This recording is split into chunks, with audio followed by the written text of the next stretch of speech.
You're listening to a podcast from the Finnish Football Show.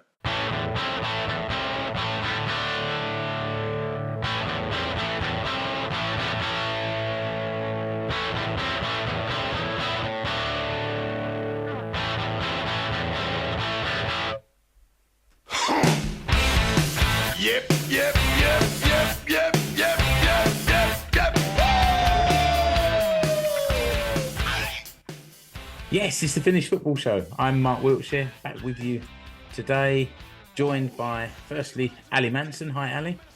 Moi. Also joined today by some new voices, or faces, if you're watching on the video. Firstly, we've got Rasmus Junila, who works in sports media in and around the Tampere area. Welcome, Rasmus.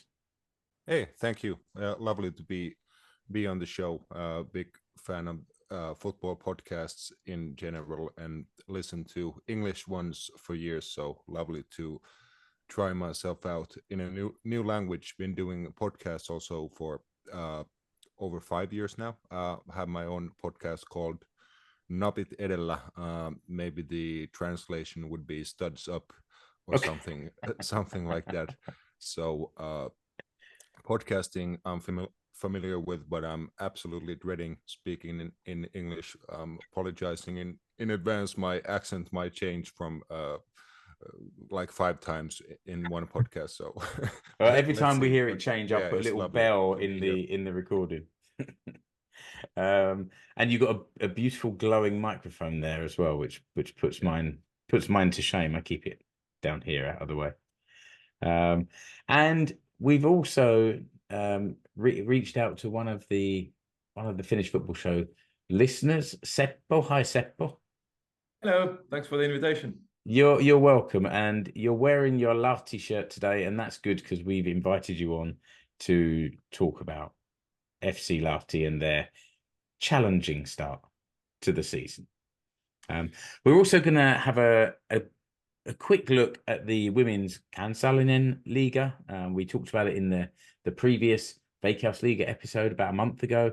And then we'll also look back at the 4th round results in the Suomen Cup and forward to the 5th round draw. So I think that's just about time to get started. And I'm going to start by looking at the Veikkausliiga table and just give everybody a bit of an update where things are in the table, and then we can talk about some of the different teams from our own various perspectives. Obviously, me from Seinäjoki, Rasmus from Ilves in Tampere, Ali from HJK, and Seppo there from Lahti. So at the top of the table, we've got KuPS from Kuopio and 22 points after 10 games.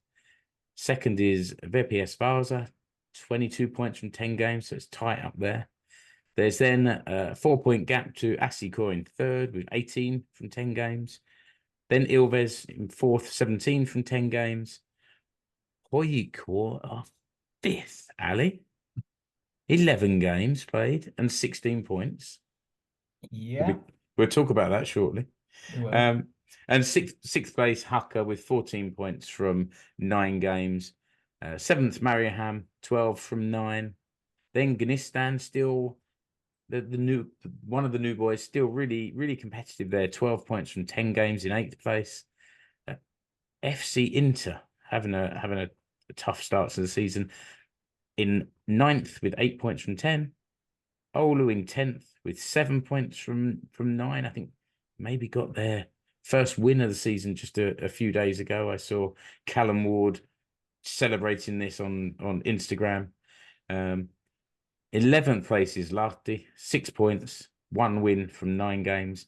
And at the bottom is Erkenas with 3 draws, 3 points from 9 games.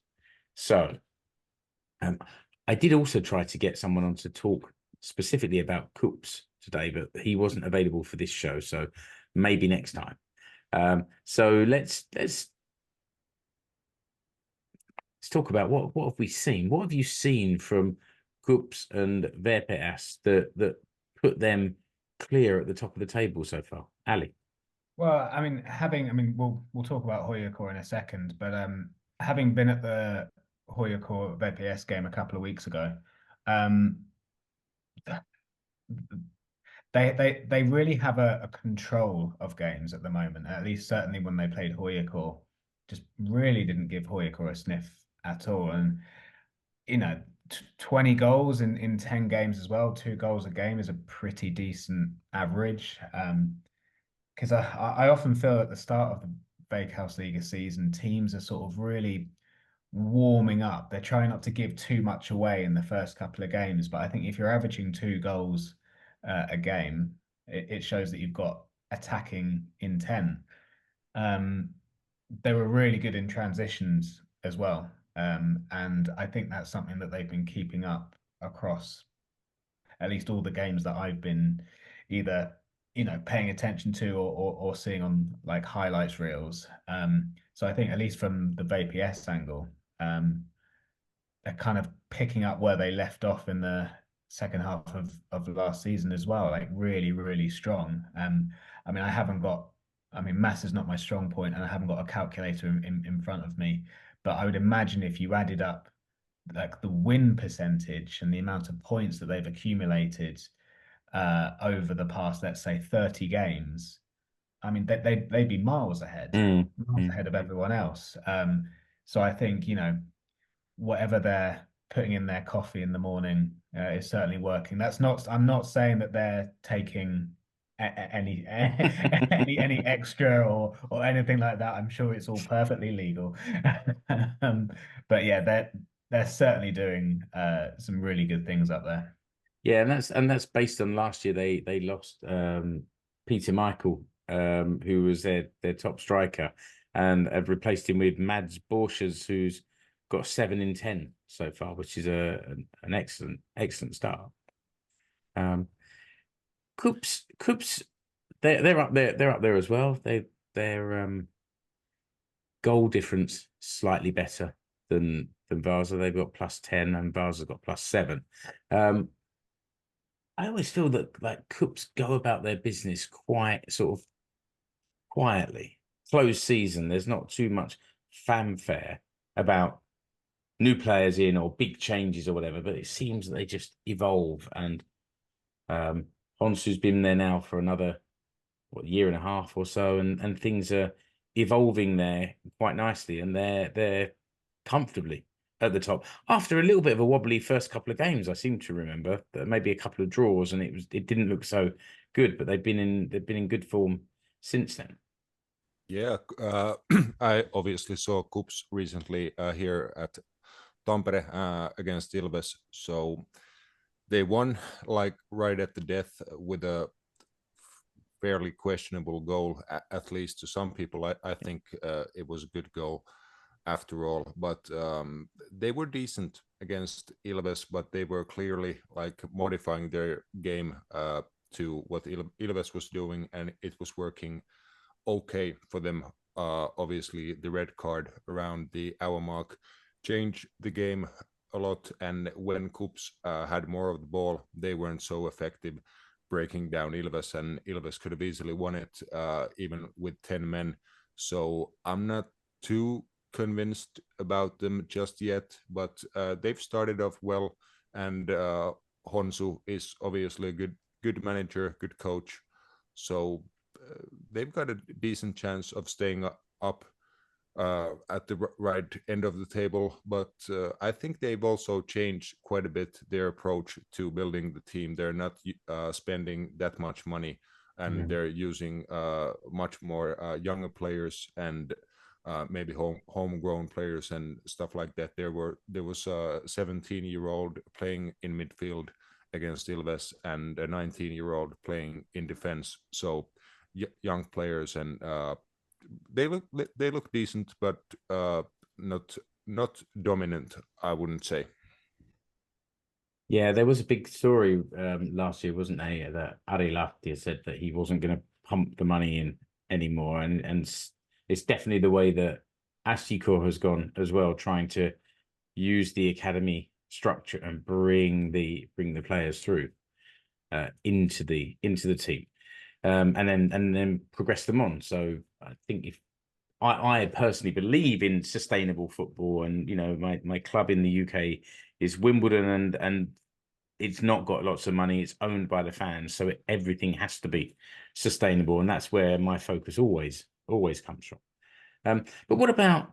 We'll come back to SJK maybe in a little while. Let's talk about some other teams first before I start. But what about Ilves, Rasmus? I think at the start of the season, Ilves came to Seinäjoki. Jamie travelled up to watch the game, and there were a few games at the start of the season where it looked like they were playing well, but just not scoring goals. What's changed recently? Nothing much, I wouldn't say. That's an issue that's going to persist throughout the season, I think, because we really haven't got a goal scorer as such. Roperiski obviously is a very well qualified striker from HJK and also foreign clubs, but he suffered a lot of injuries in his career and missed a lot of football in recent years. So I wouldn't say he's anywhere near 100% just yet. I don't even know if he could still get to 100%. Maybe those days are over for him. He is still a very experienced striker, but he needs the ball in the box in finishing situations. He can finish with one touch, with both feet, with his head, or two touches. He's very clever striker, but other than that, he doesn't bring that much to our game. And there's been times when he's missed a couple of games already, and we played without a traditional striker, and maybe played with Santeri Haarala and Lauri Ala-Myllymäki, both like as false nines or something like that. And I think solutions like that have looked far better than playing with Riski.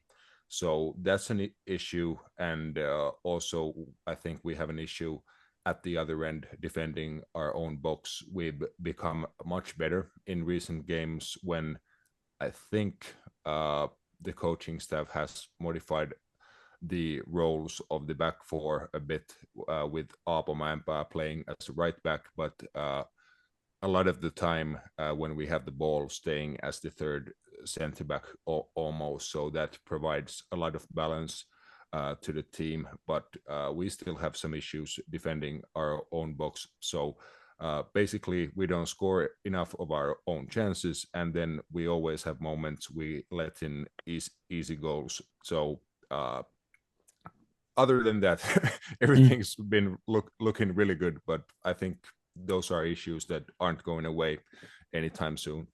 Yeah, but Haarala and Ala-Myllymäki up front are two decent players if they're intelligent enough to both be playing a false nine without having that striker there.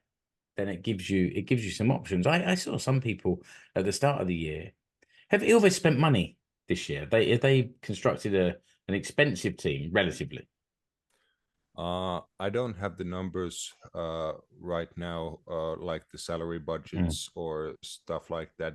But from memory, I would say that it was the third highest behind Klubi. I'm not sure, but it might be like it has gone up significantly, the wage bill. But I think we also let go of a few players from last season, some foreign players who were decent enough, especially in our cup run last season, winning the Suomen Cup. Guys like the former West Ham Academy graduate Jair Parfit-Williams and the over 2 meters tall Seydine Ndiaye, the French centre back last season. Those were good players, but I think they were expensive players, maybe, and they let go of them. Got some Finnish talent in place. There's lots of young players, so I think the squad is built. It's built well and rather like rationally. So I don't think it's too expensive, and when the whole stadium thing, and this season gets going, so they make money from filling out the stadium. And obviously, like games like last night, the Helmarit match at Tammela Stadium is going to bring money to the club and so on. So I think they will do it gradually. This is a project of at least 3 or 4 years, with the new sporting director Miika Takkula arriving last year from HJK. So this is the year 1 of the project. So I think they're going to go year on year. Yeah, I'm looking forward and hoping to get to that Tammela Stadion this summer. We got a couple of games coming up, and I haven't given up yet. Seppo, let's get you to talk something for now. You were at the Tammela Stadion yesterday. What is that new stadium like? It was actually my second visit already. Okay. I was there in the season opener against Ilves, where Lahti got a, okay. how would I put it, a lucky point. Yeah, so yeah, it was actually really good. There were, I think, almost 300 away fans for the wow. for considering that it's a winter game. And then the next match, of course, it wasn't as good when Lahti played their first home game in Tammela again. I wasn't there, unfortunately. But anyway, so yeah, I was in, and yesterday, of course, it was an amazing event, like the first sold out Helmarit match ever, which is actually brilliant. And the atmosphere was fantastic. And it's the same stuff that works for HJK, works for Helmarit as well. So I actually had proper goosebumps when we did the Kuka Voittaa, and I heard the response. Yeah, it was immediately the whole stadium roaring. So yeah, and it's a shame that we didn't get the win, but of course it was still a valiant effort and a fantastic comeback after a very, very unlucky goal for Netherlands. So, what about the actual stadium itself? What's the place like to visit? Oh, it's brilliant. It's a city center and walking distance everywhere. And if you can't be walking, you can use the wonderful tram. And yeah, Tampere is doing things right. So yeah, projects are basically being ready in advance of the schedules and all that. And I wish, looking at the Helsinki landscape and all the construction work, yeah, Tampere is doing something right.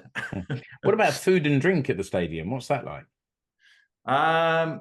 Actually, yeah, I think there was pizza in the first match yesterday.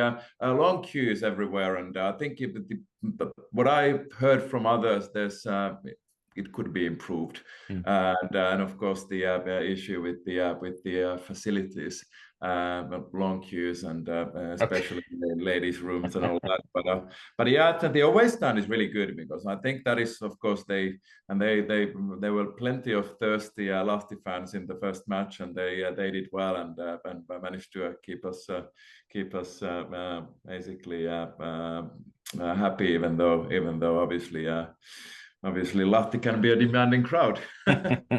Rasmus, how do you find the stadium itself? I'm interested in the place. Yeah, it's been brilliant, to say the least, to have a proper football stadium again in my hometown. Obviously, the old Tammela was great. It was a traditional place, but it was time to upgrade to a proper stadium. And the first few times, and I gotta say, I'm still not quite used to it, because when you have it filled out, like in a couple of Ilves games this season and yesterday at the Helmarit match, I still can't quite believe it that it's 5 minutes from my home, that I can just walk through the park, and there's a football stadium like right next to everything. So I don't need to leave for matches or work like more than 5 minutes away from my home. So amazing. It's perfect. But yeah, the stadium is it looks really nice, quite unique, I would say, once it's filled.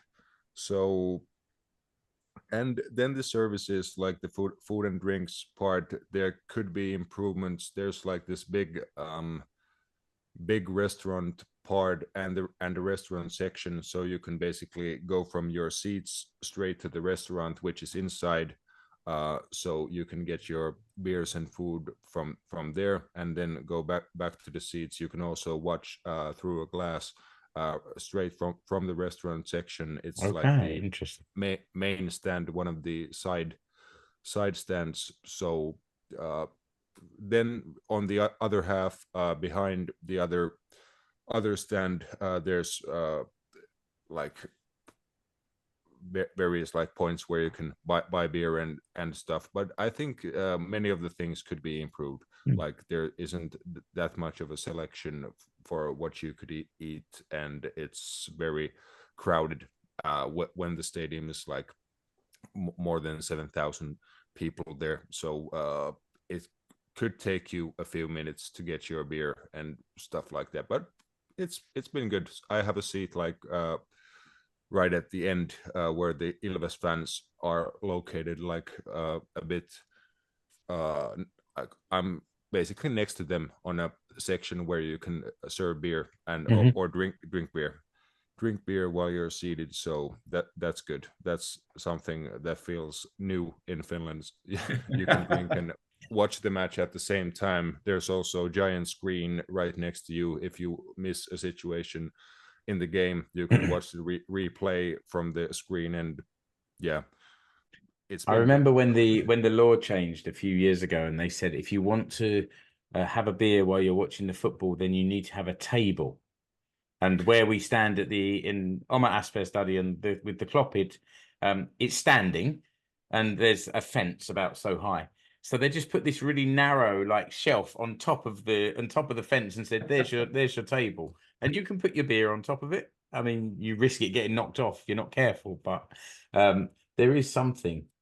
Well, there's something about being able to drink while watching, but then also if you're singing, clapping, bouncing, and shouting at the ref, it's not that much time for drinking. Thanks both of you for that. That's interesting, not only to hear about the team but also about the stadium. Ali, what's going on down in Bolt Arena? Oh God, Mark. I mean, it's. I like when you were reading out the table. So that's 12 teams to list, and you managed to get, I think it was 3 digs at HJK. So one for every Only team. So I think that's a good average. I mean, it's probably a not your best average when it comes to having a dig, but I'm sure there'll be more coming. Don't worry. Oh yeah, but I mean, I think you also covered it quite nicely, but I will go into a little bit more detail. I mean, of course, I don't think we've had a pod since the managerial change, Yes. which was a few weeks ago now. But I mean, it was inevitable. I think it was coming. I mean, since day one, it's been a farce. That whole situation, like who's the manager, who's doing the team talks, who's technically the attacking coach, or who's allowed to speak to which players. I mean, it was just a farce, and clearly some of the players weren't happy with that situation either. And the results have sort of mirrored the chaotic nature off the pitch. And I think you just need to look at the wins that HJK have had this year. Don't worry, this won't take long. There was the Lahti game, 4-0, which I was there.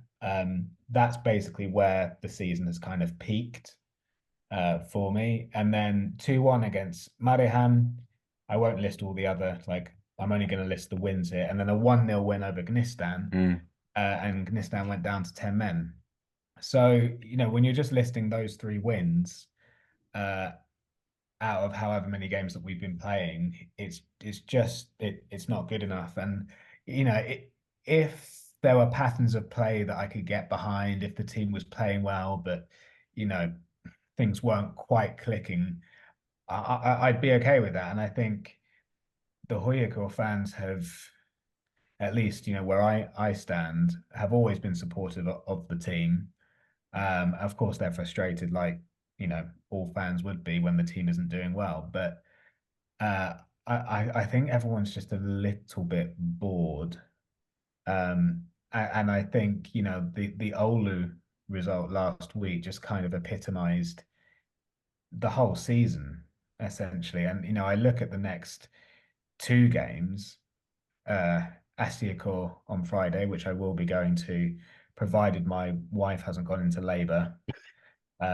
Luckily, I live 5 minutes away from the stadium, and the stadium's pretty close to the hospital. So I've worked it out. And I'll have my phone on loud. Triangulated all the points of that. Exactly. But I go into that game on Friday with not that much optimism, and then next Wednesday away to Kyrgyzstan, which is an amazing sort of opportunity, for Kyrgyzstan to get one over HJK, and it will be a sellout stadium.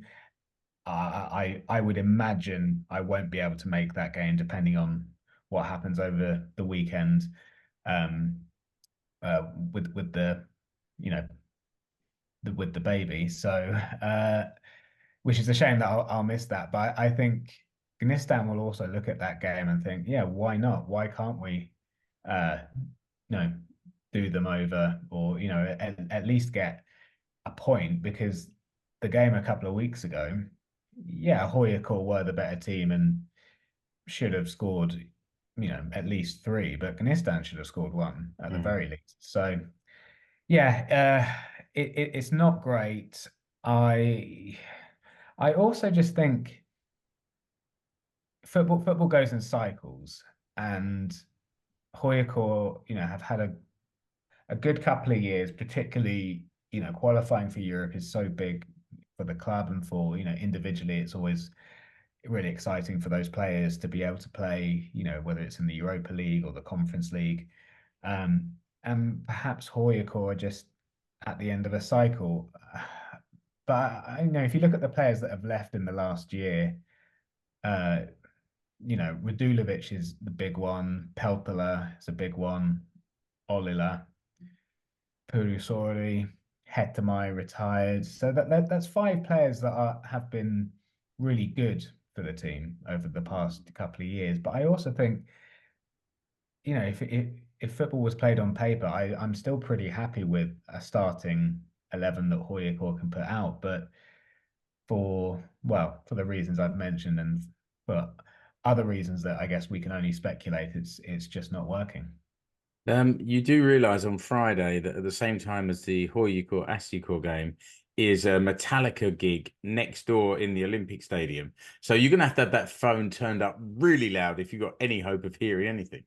Really loud, and yeah, hopefully it means that, I don't know what kind of stuff goes on at a Metallica concert, but hopefully the hospital won't be too busy afterwards if I do have to go over there. Yeah, I live next door to that area, and just going past it earlier, the amount of trucks they have for that show already. So I couldn't name you a Metallica song at all, but I'm sure it will be an interesting mix of people around that area on Friday night. Even I can I'm going to the Metallica gig. You are going, are you? And even I can name Nothing Else Matters and Enter Sandman. Come on, Ali. I'm too young. I'm too young, Mark. There's one dig back in my direction. That's only fair. That one. While we were on this slightly somber mood, Seppo, what's happening at Lahti? Now, I think Ali's got a bit of a cheek complaining about me having little digs at HJK, because I feel like we have little digs at Lahti every single episode. So it's now, and for years, yeah, that's right. So it's now time for you to have a right of reply. No, absolutely, and I to be perfectly honest, because there is we like to call it a rivalry, and of course it's not a rivalry if it goes only one way. So obviously it's bringing me some consolation and pleasure that HJK is not doing great. So yeah, and I went to see the Vepsu game, and to be honest, yeah, HJK was crap. I'm a little bit biased, of course, but still. But yeah, I suppose with the age, you sort of don't.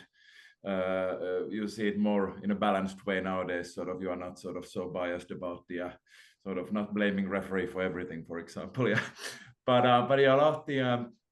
Yeah, as I already said, the first match against Ilves. Yeah, this is the lucky draw, and against Gnistan on Sunday, a fantastic football event. Apart from the football, so yeah, it was good fun. We had again a decent turnout. I think maybe 50, 60 Lahti fans, maybe even 70.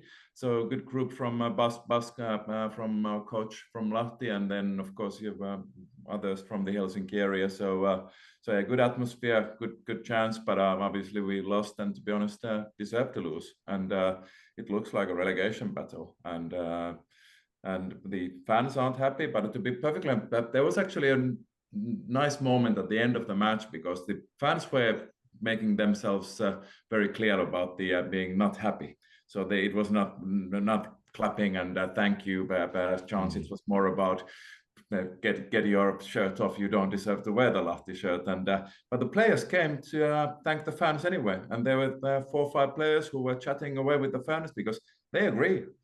I'm pretty sure that they basically they know it's not acceptable and that performances have been poor. So I suppose that gives some hope that basically the players know and everyone wants to improve.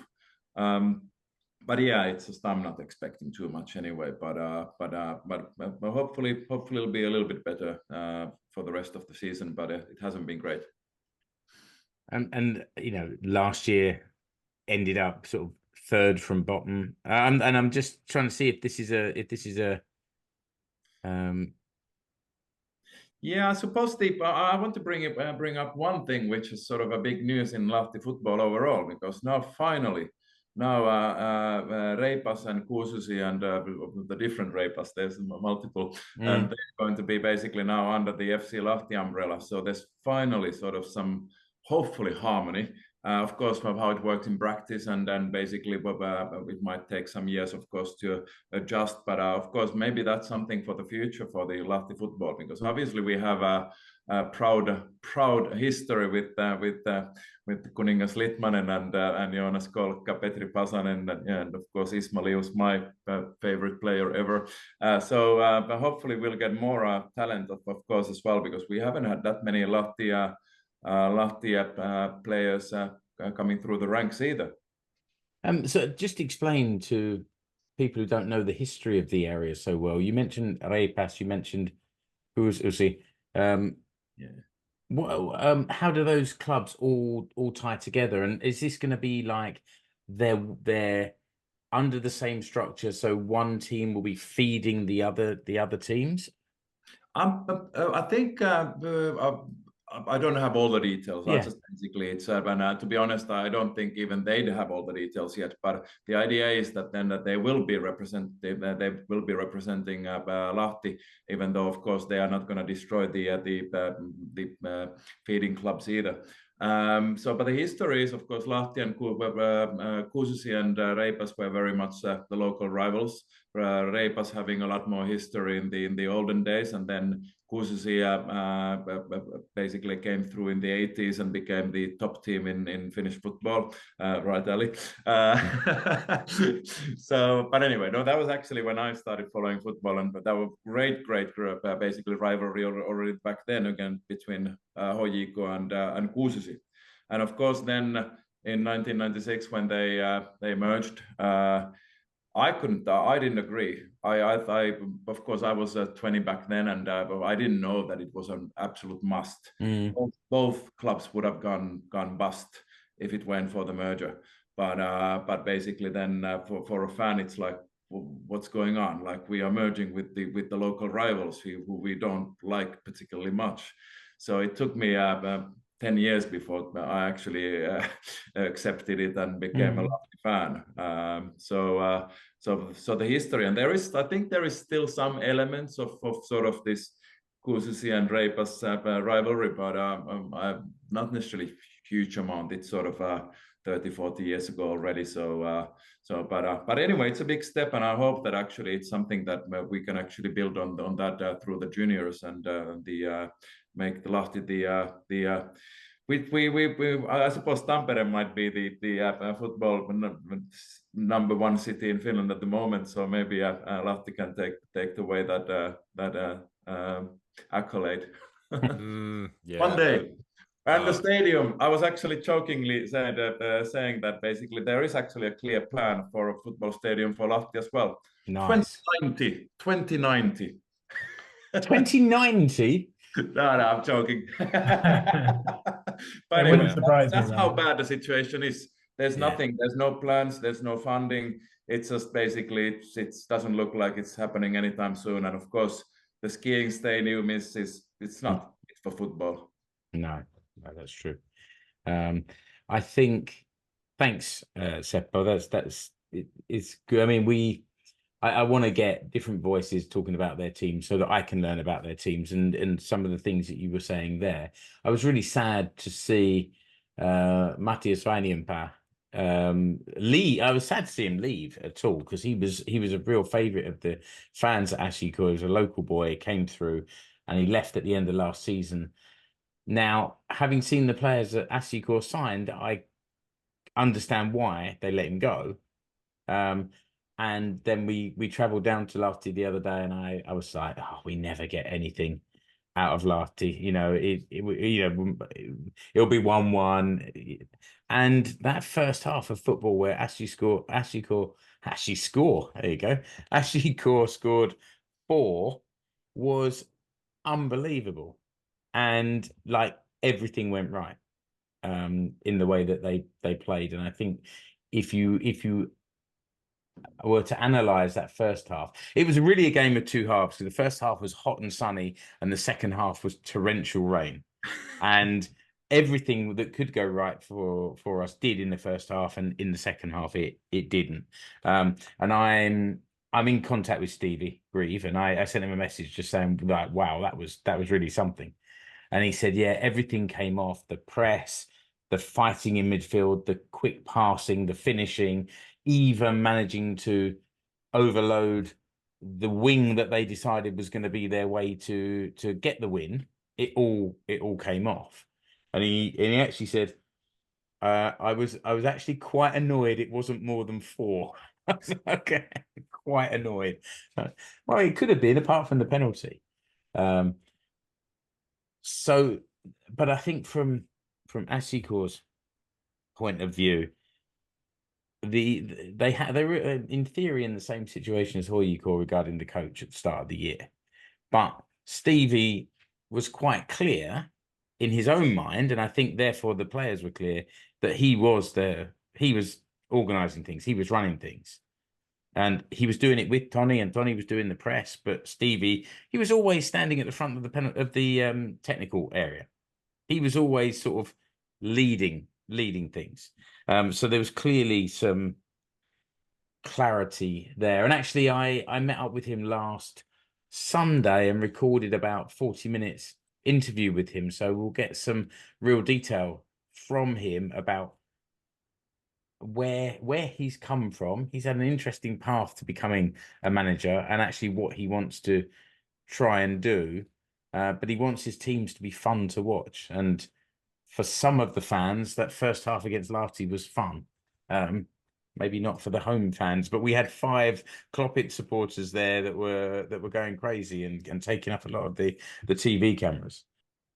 Then after that, 5 days later, was this home game against Mariehamn, and there was a weird atmosphere, not necessarily among the fans, but actually just in the air. It was hot, it felt heavy, it felt like there was a big wet blanket over the whole stadium, and it was a bit, things just weren't quite coming off. The crowd was good, the team were playing well, but they just weren't quite connecting around the box. And then to let in 2 goals in about 5 minutes was a real sucker punch.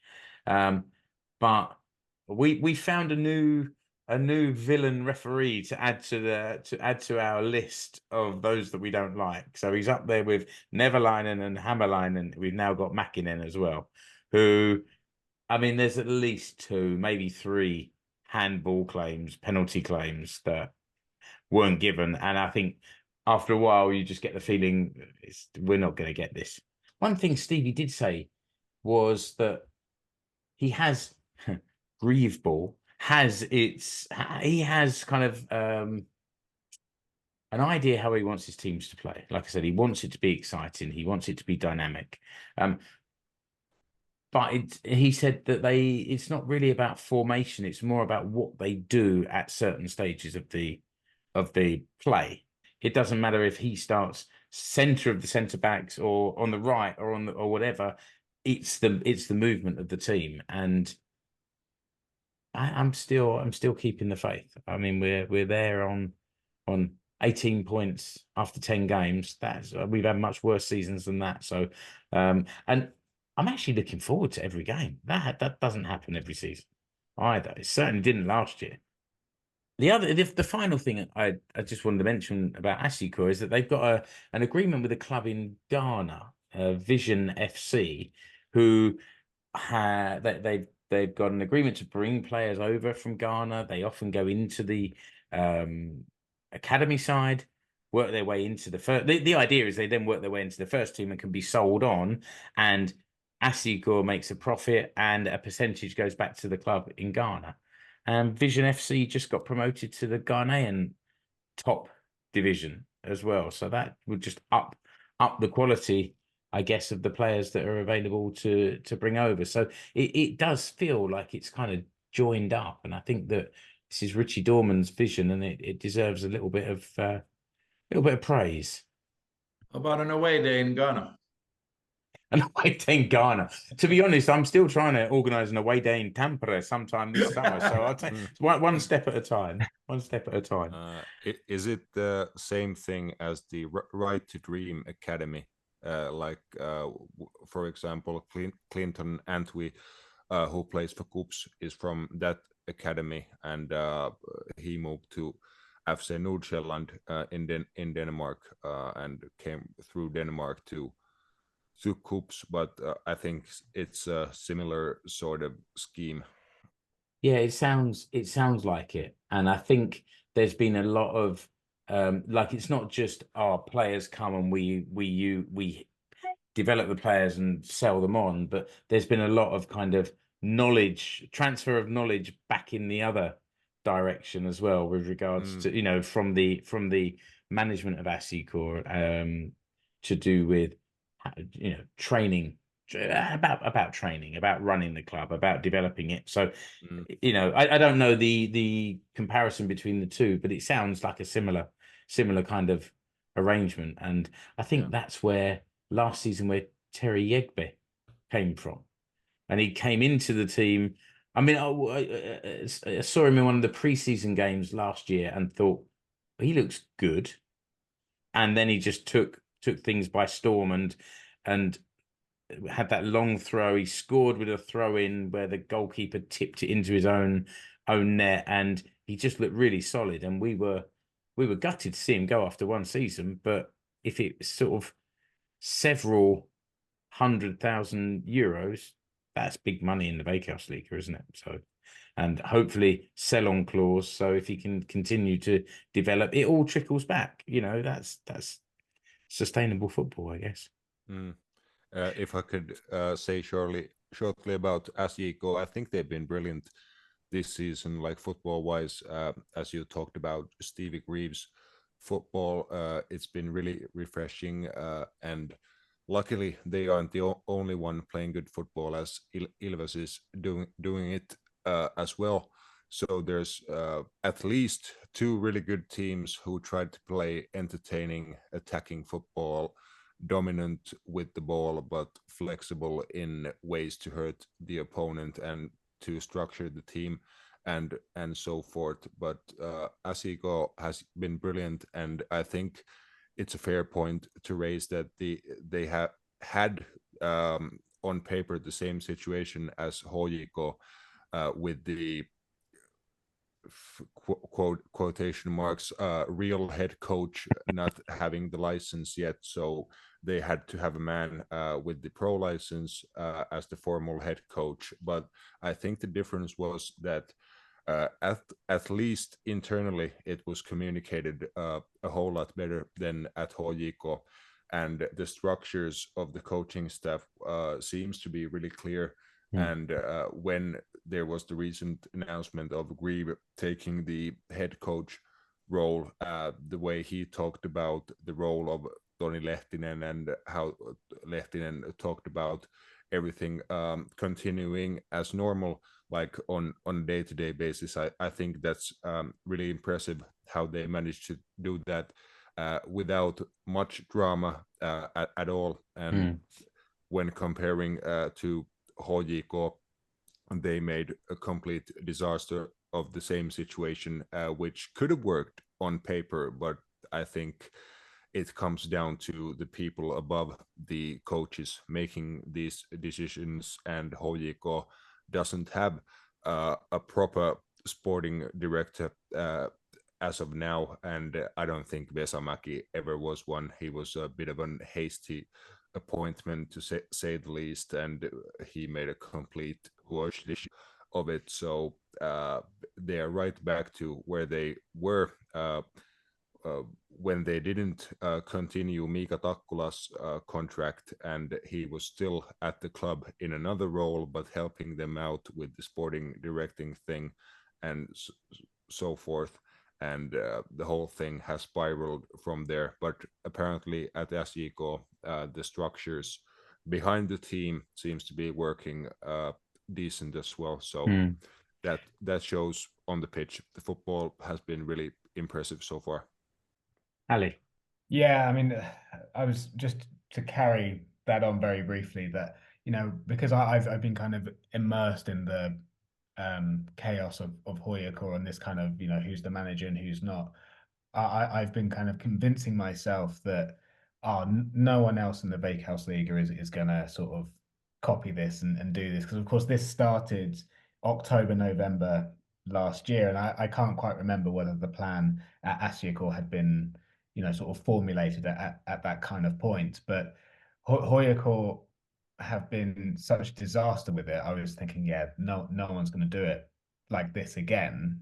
They're going to, you know, clubs are going to get their ducks in a row much earlier. But I think SJK have kind of proved, yeah, as you were just saying, that if the system behind the team and behind the management staff is in place and there is a clear vision, it can work. Now, I don't think it's a blueprint that all clubs should try to do moving forward. I think, you know, there's nothing wrong with the old traditional hire a manager who has the coaching badges. Yeah, I think, you know, maybe people should, or clubs should, you know, stick that as their number one choice. But that is quite a modern tradition, though, isn't it, of needing to have your coaching badges? Well, yeah, actually, yeah, that's true. Yeah, was it like 20 years ago when Gareth Southgate was the manager of Middlesbrough or someone, and he didn't quite have his. I think that was maybe the first time it even occurred to me, to be honest. Whereas of course now, you know, it's a long old process, and maybe that's what clubs, you know, take into account. They think, well, you know, it's going to take this person a couple of years to get, you know, all their qualifications, but we think they're very talented. We want them working with our players. We want them working within the club. Is it worth the risk? And of course, for some clubs, it's paying off. And you know, for HJK, for example, it really isn't, or didn't. Sorry, past tense. I think we've been talking for about 50 minutes now about Veikkausliiga. I think we've done a pretty good job. I'd like us to just move on and look a little bit at Kansallinenliiga, because looking at the table there are some familiar names in the top half of that table, and if Rasmus, if you got something to add about any of these once I've gone through the table, I do have a question that I think you and or Seppo will be able to answer. So we'll get to that shortly. But as the table sits now, they've all played 7 games. You've got HJK at the top with 21 points. Yeah, you can celebrate that one, Ali. That's all right. KuPS is second with 16 points. HPS Helsingin Palloseura are third with 13 points. Åland United are fourth with 13 points as well. Just realizing that's very, very small and my eyes are very, very old. There we go. Fifth are Ilves with 11 points from 7. Sixth are Honka with 9 points. Seventh, PK 35 with 5 points. Then we have PK 35 Vanta with 4 points. UPK at the 9th with 4 points, and then PKKU at the bottom with 2 points. I asked this question last time and I didn't get an answer from the others. So I know there's a story behind why there are 2 teams called PK 35. One now has the name Vanta. They both play in black and red stripes. Is this another kind of split or merger or whatever? What's the story there? Who wants to take this one? I think there was the Rasmus. You may also comment, but if I recall correctly, PK 35 wanted to use the Myyrmäki Stadium after some other teams disappeared, and they thought that they could use the. It's a nice stadium, of course, and where is that stadium? Myyrmäki, Vantaa. Right. Okay, I see. Okay. PK 35 is originally from Helsinki, from Pukinmäki, and so then they moved to Vantaa, and then of course. But I don't actually remember what happened, how this sort of PK 35 reappeared again in Helsinki as well. So maybe, I don't know, Rasmus, do you remember the exact details? I don't, but from a quick Googling, I've gathered that in 2008, the first teams of the men and women's teams were transferred to Vantaa so they could play in the new stadium and get better resources. And the traditional club stayed on at Helsinki, and they've also developed their own women's and men's first team. Okay.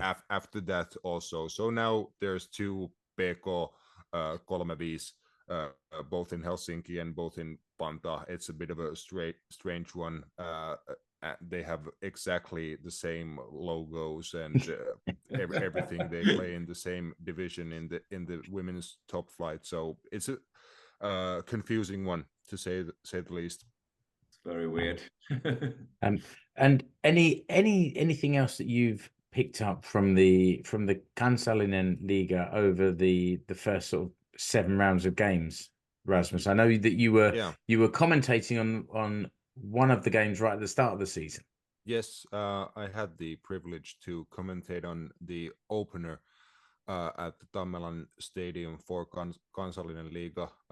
Luckily, I wasn't on Yle as the game was also broadcasted on Yle, so the Yle people were right next to me, the Finnish commentators and the Swedish ones also.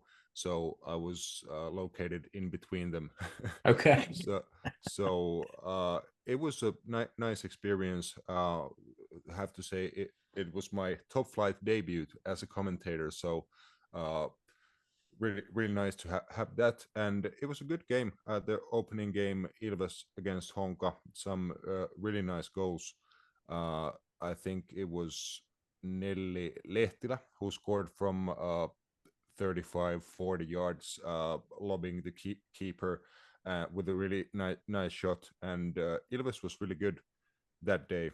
It was a nice match to commentate on, and Ilves started well. They went unbeaten in their first 4 matches in the Kansallinen Liiga and won 3 of them. But after that, they had a few more difficult ones, as they lost to HJK and KuPS, and in between those they drew with JYPK, the promoted team from Jyväskylä, Jyväskylän Pallokerho.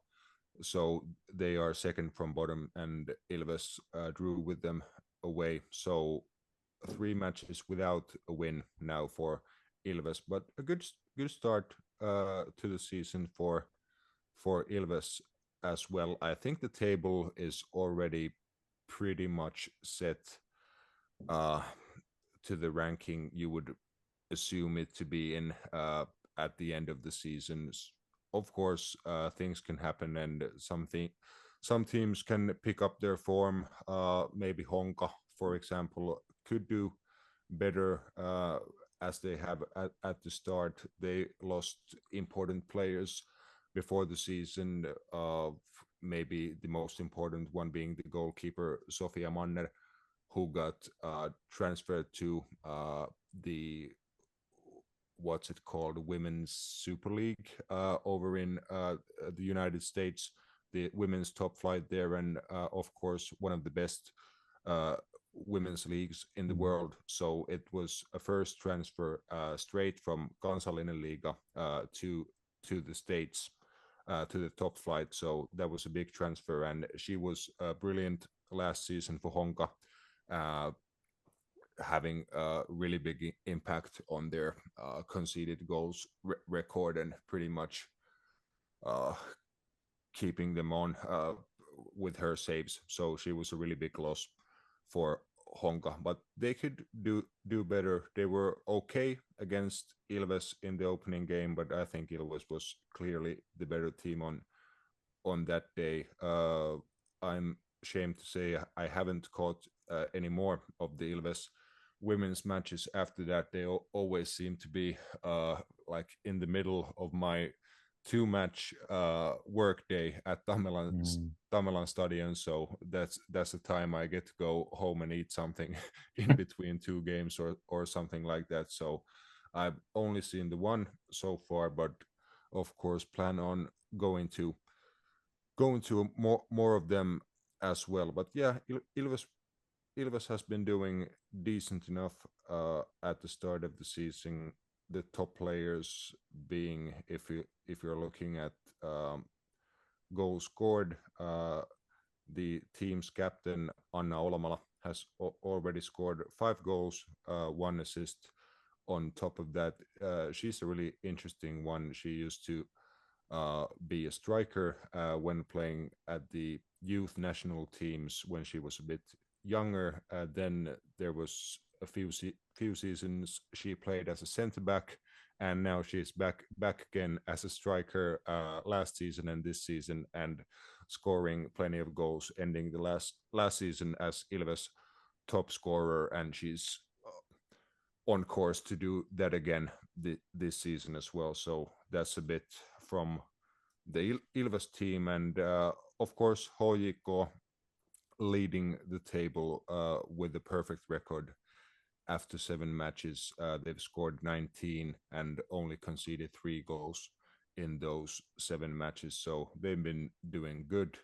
KuPS, who's been dominant in the Kansallinenliiga for a few seasons, they've lost to Klubi at home. So a big away win for Klubi, that one. But they managed to win against Ilves at their last match, which is a while back now actually. But they were two goals down against Ilves, but they came and won. Of course, 2 goals from Gentiana Rocky. I don't know how to say her last name, but she's been the top scorer in the Kansallinenliiga for a couple of seasons at least, and she banged in 2, and then KuPS scored the winner with a goal from Nanna Savolainen. So 3-2 win in a 5-goal thriller against Ilves, but I think KuPS will be up there, but HJK is giving them a proper challenge this season. Ali, how is the profile of the HJK women's team in Helsinki area? It's fairly visible. I think you do see quite a few posters and like yeah, I guess posters is the right word, you know, advertising for the games. Um, I definitely think they're marketed fairly well. Of course, I think they could always be marketed a bit better. But there definitely does seem to be some kind of alignment between the men's team and the women's team. Of course, you know, the women's team that they play in the Bolt Arena. There are some fans that go and watch. It's about 700 for what I can see. Yeah, so and of course, you know, sometimes it's a little bit more, sometimes it's a little bit less. But yeah, and so I think the club are definitely making steps in the right direction. Of course, being top of the table helps. And I think, you know, there's always been quite a good battle in that league between HJK and KuPS in particular. And so I think this season they're definitely getting it right. And I think the one thing that HJK are pretty good at is, you know, whether it's the kids teams, the women's teams, or the men's team, is they really do try to include all the teams in their social media. Of course, the men's team still take most of the attention, but certainly I've been noticing around the city there's definitely yeah, I guess visually you're seeing more of the women's team out and about. Yeah. Yeah, exactly. Because I actually this Saturday, HJK Åland United. So there's some freebie tickets through a sponsor, and they I've seen some signs, and actually I've got a couple of tickets. Basically planning to go to the game myself as well. And interesting, I don't share the similar kind of dislike to the HJK women as I do for the men. I don't know why, but actually there is one reason at least, because last year I lived in Espoo for a while, and I took the same bus a few times as Mimmi Nurmela, who used to play for HJK before she moved to Sweden. So yeah, it's so yeah, obviously she was a neighbor at the time. So anyway, but it's interesting. So I went to see the cup final last year, where basically HJK played well, but KuPS then in the end basically pretty much destroyed them through Gentiana, as Rasmus said. But yeah, it's interesting to see that the tide has turned in a little bit, because it's the other way around in Veikkausliiga than Kansallinenliiga. So of course, KuPS lost Anni Hartikainen, so I suppose that's a big loss for them. But then HJK ladies lost some players as well, as Nurmela went to Sweden at least. So, but yeah, I feel a little bit ashamed that they're not being watching more of the Kansallinenliiga, but I hope to be enjoying that a little bit more as well. And of course, Lahti has a team in the first division, but it doesn't look like that they would be getting promoted this season, but hopefully soon as well. Yeah, I think we all tried to include more women's football in Finnish football show, starting with the Helmarit and expanding from there. There's only so many hours a day and so many days a week, and there's so much football. And the Euros starts at the end of next week. It's 3 games a day for like 2 weeks. And, you know, I do try and watch them all. So, Seppo, you've been to more women's Kansallinenliiga games than I've been to. So don't beat yourself up. And enjoy the game at the weekend. Okay, let's have a quick look back at the Suomen Cup 4th round. At that stage, they're still sort of split into different groupings geographically. Did any of you have any particular results that caught your eye? I've got a few, but I just wondered if any of you have got anything to add so far. So I noticed that Gunistan had a 3-0 away loss to a Kakkonen team, VJS, which, well, that's a bit of a shock. There's a good 3 or 4 divisions between them. I don't know if they put their kids out. That would be a very British thing to do, to go big time in the Premier League, in the Veikkausliiga, and then give up on the cup. But that certainly caught my eye. As did those boys that we've mentioned before, the sexy boxer boys who won 1-0, both Nelonen teams, but they're through to the fifth round. You mentioned them already, Kuusysi, Seppo. They went through, winning 3-0 on penalties after a 2-2 draw. Erkanas just about squeaked through against Salpa on penalties. TPS Turku, they squeaked through on penalties against FC Jazz. Okay, Lahti had a nice 7-0 win. That must have been good for the morale, at least, even though that was a Coleman team. It was who was it against? It was against Kuusysi from Coleman. Yeah.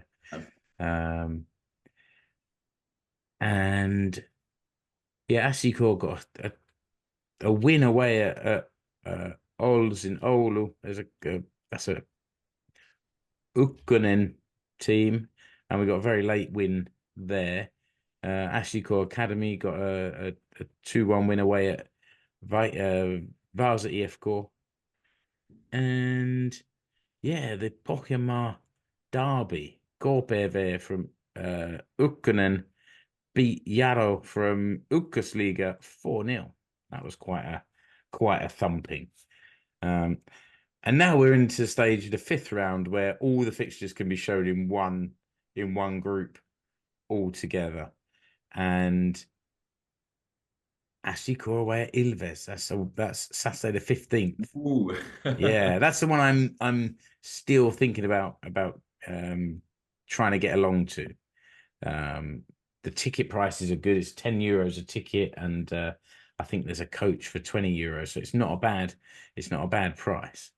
And all of the Veikkausliiga's teams are there now. Right, HJK have got an away game at TuPS. They're in Coleman, so Ali, you should be all right there. Well, I'm not going to say anything this season. He's gone. I'm done.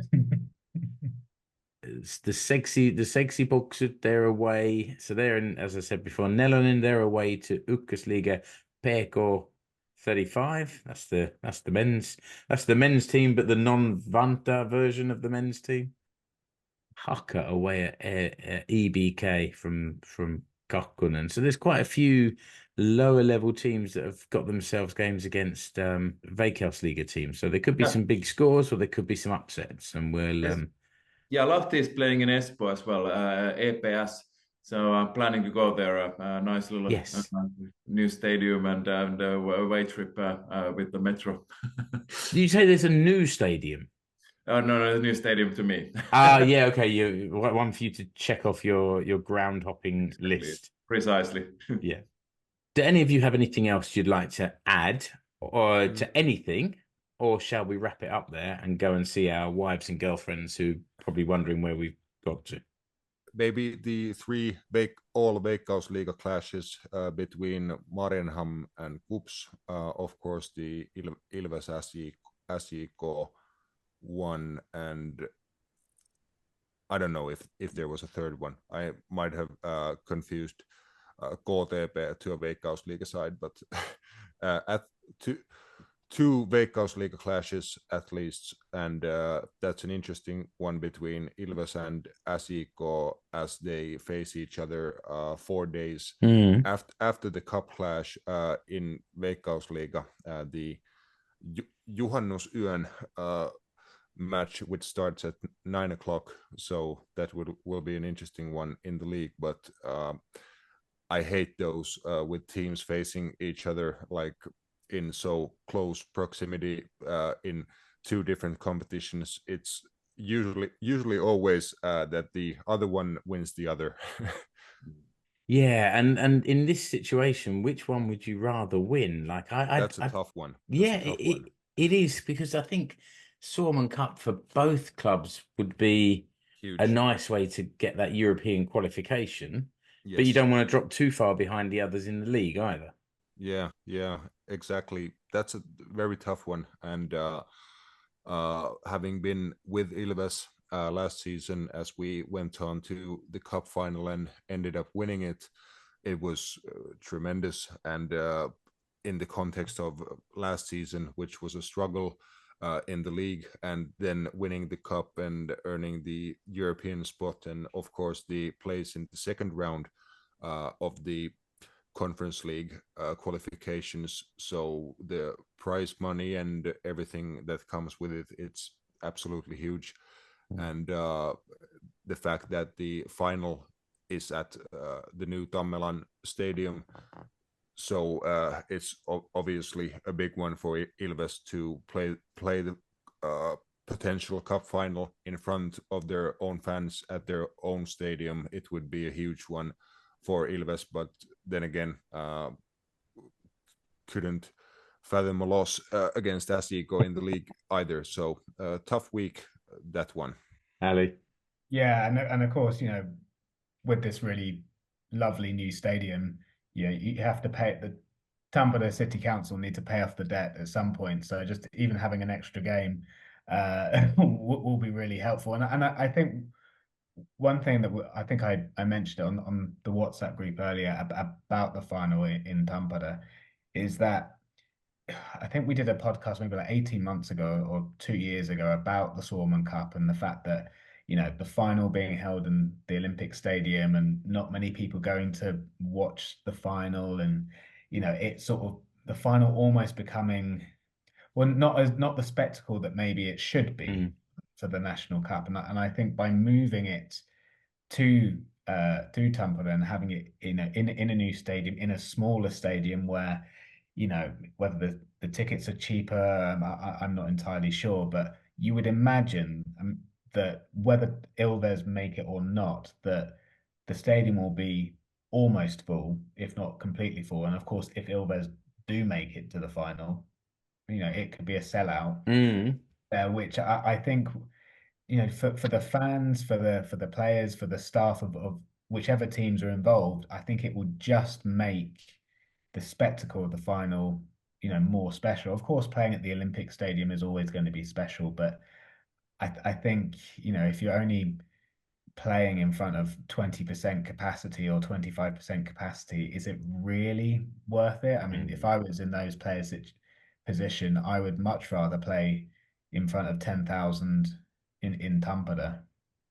The only thing worse than playing in a practically empty Olympia Stadion is when SJK won it, they played in a practically empty Ratina Stadion in Tampere, and that's even worse. That's I think, Ali, you've got a good point, but I think then there is the worst case scenario where there's going to be an empty stadium in Tampere, as well, as Mark suggested as well. So if Ilves is not there, and I think actually last year I went to both the cup finals, and it was a really nice weekend. But you're right, it's not that it was still, even though there were plenty of fans, but because the stadium is so big, it is 20-25% full, and so yeah, I see your point, but there is a risk to it as well.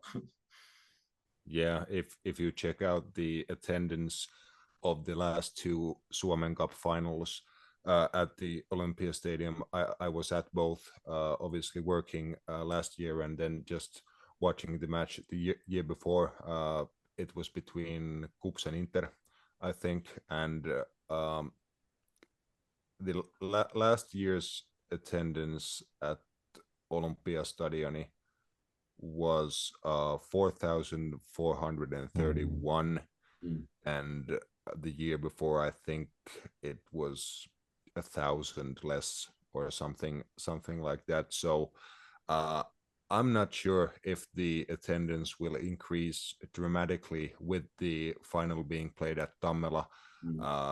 If Ilves is not playing, I would expect the attendance to be around 5,000. I would be pleasantly surprised if it was more than that, but if Ilves plays in the final, it's going to be packed. Yeah, but it will also it will just look fuller with that number. But it's true, isn't it? And that's part of the event. It's not. It's it's much better to have a full small stadium than an almost empty bigger one. I agree. Well, we'll keep an eye on all of those fixtures, and we'll come back and talk about that at the end. I guess sort of end of June, early July. Have a look back at this month's action. Gents, thanks for joining me. This was a whopper, this episode.